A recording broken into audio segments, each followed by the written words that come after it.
at that. My goodness. That's jelly. Yeah, jelly, but it will turn into soup too. It's heating up soon. Remember, this is science. Heat to it, it melts.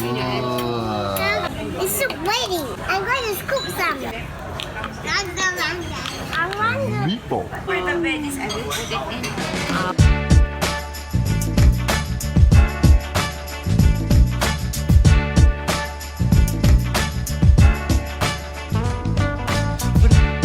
Okay, hi, we're at City Plaza.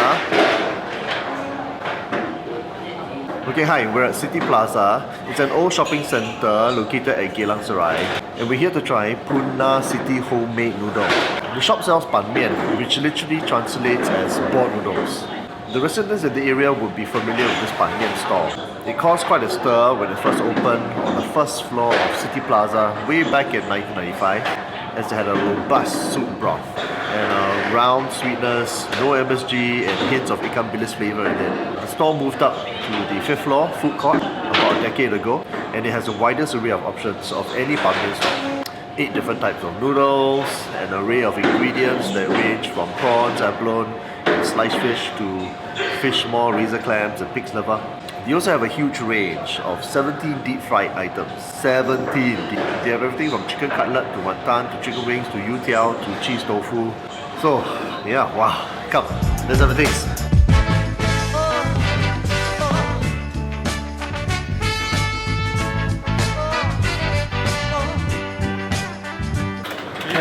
Can I have one, the abalone clams handmade? Which one? Handmade noodle. One dry one. This one, I think. Brown clam or just prawn? Prawns, prawns. Yeah, and also one mixed snacks and one luncheon meat. $19.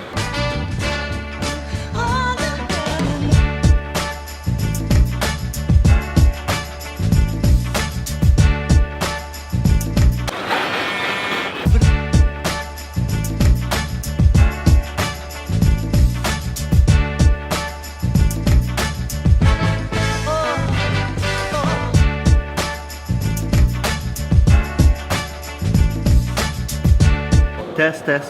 Okay. Okay, we ordered 3 items here. Okay, we ordered the dry ban mian, ordered the soup ban mian. They have a lot of varieties, many permutations of the soup ban mian.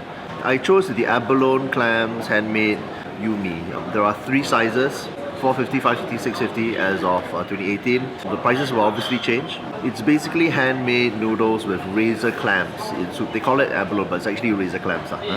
It's the most popular here and it's what I've ordered. So that plus the dry ban mian with prawns inside.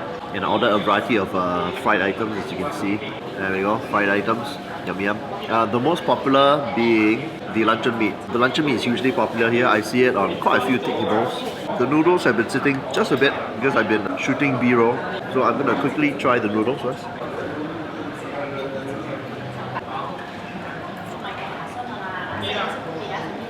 God. Floury, soft, but still with a little bit of firmness and bite. I do wish it was actually cooked a little bit more because the noodles do feel a bit floury, just very slightly. The noodles here does have a soft chewiness which you'll either love or hate. The texture also softens even further when you have it with the soup. So if you're particular, opt for the dry version, which also comes with soup on the side. The noodles in the dry version actually retains its firmness better. The soup itself got a very rounded ikan bilis stock flavour to it. It's got a stock sweetness to it. It's wonderfully robust as well. Wonderful soup. Saltiness level is kind of like average, but a little bit higher than average, but it's just there. The razor clams.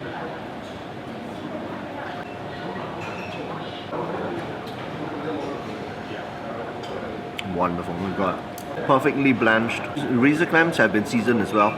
It's not just plain or flat tasting. Obviously it's got that nice razor clam seafood flavour to it. And it is so perfectly blanched that the texture has kind of like a soft firmness to it. Not overly hard. No. The unusual thing is that they actually use wolfberry leaves. And that's a rather unusual feature. Wolfberry leaves are actually very traditional, instead of the cheaper and more common chaisim or lettuce in their dishes. And the reason why you use it is because the vegetable adds kind of like a wonderful bitter flavour into the overall mix. It's hearty as well, so it actually retains that vegetable texture. The bitterness is really what makes it. It just adds a different dimension to the taste. If you've never eaten ban mian before, they throw in crispy ikan bilis which doesn't come crispy once it is in the soup. So you either eat it very, very quickly, or you accept that it will just be not crispy anymore. One criticism is that they tend to favor more seafood rather than the minced pork or the mushrooms. So there's very little minced pork or mushrooms here. You know, there is a bit of minced pork, but it's not a lot. Minced pork, see, it's not big. It's not particularly big at all, so. But it is wonderfully soft. Woo! Lovely. I think I found like 1 or 2 mushrooms in here. The mushrooms are a bit like small and pathetic, so but okay lah, you know, better than nothing lah. Also, if you're one of those people who actually likes egg in their ban mian, right, don't come here because they don't put any egg at all. But the soup, oh my god, it's so good. Now for the dry ban mian. It's dressed with a dark soy sauce oil base into it. So something like this.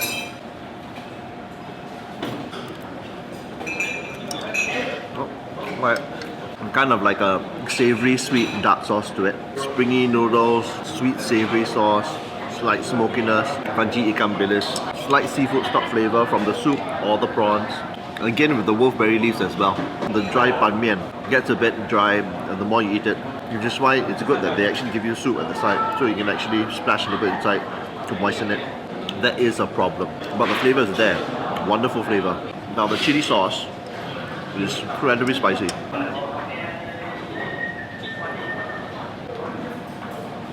Oh my god. Woo. Spicy as hell. Incredibly, incredibly spicy. It's got a strong light soy sauce flavour to it. And this is the other highlight which people go for. Prawns.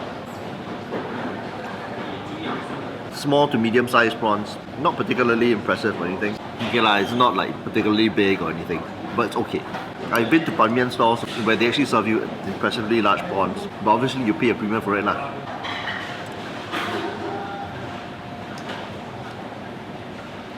Okay, prawn. Nice. Typical prawn flavour has got a slight seafood sweetness to it. For the largest option, they give you 4 prawns. We're about halfway through the meal, maybe a third of the way. And because the soup is so hot, the noodles is really quite soft. That's the downside. As I said, the luncheon meat is hugely popular here.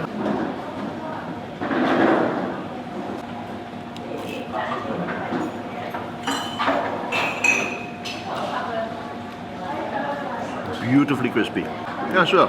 Tastes like luncheon meat, but I think they double fry it or something, so it's extra crispy. And it's really soft inside. And you dip it in the chili, it's like, whoo!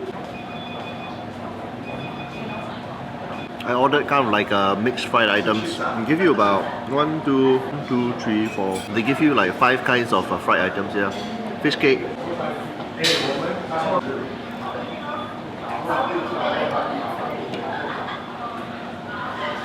Right, fish cake, crispier than usual. Bean curd skin, or tauki as they call it.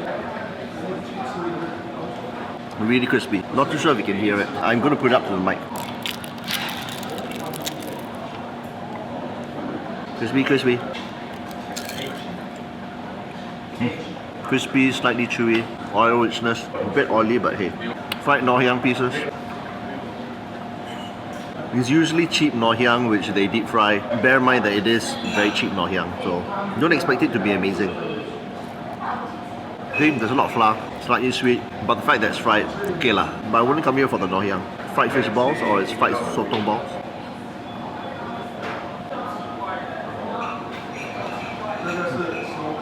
Fried fish balls again, which I don't understand why they give you, because they have got fish cake. They're exactly the same. What's the point? I don't understand. What's the point? Fish paste, fish paste. Noodles, plus the razor clams, plus the wolfberry leaves and some soup. God, it's a soup lah. It's a soup. But I have to stress how good the soup is. It's got that wonderful balance of just enough stock sweetness, saltiness, robustness. It is wonderful. They also have popiah for sale, but I tried it and I would say skip it lah. It's really not worth the money. Conclusion wise, soup ban mian, yes, for the wonderful robust stock. Dry ban mian is good, but I wouldn't travel half the world for it. The luncheon meat, I'm actually very close to traveling half the world for it because it's really good. The tauki is good. The fish cake, fish ball, big deal lah. I mean, it's nice, but it's not something to shout about. And the chili sauce, oh my god. If you're a chili freak, eat the chili sauce. So that's it. Thanks for watching another episode of Grigsby Eats, where I eat through the whole of Singapore. As you can tell from the past few videos, I've been covering the Geylang Serai area. all the good stalls to eat here. Reason why is because I don't think I see a lot of people actually covering this area that much, in depth at least. And don't forget to like, subscribe and comment below, and I'll see you in the next one. Bye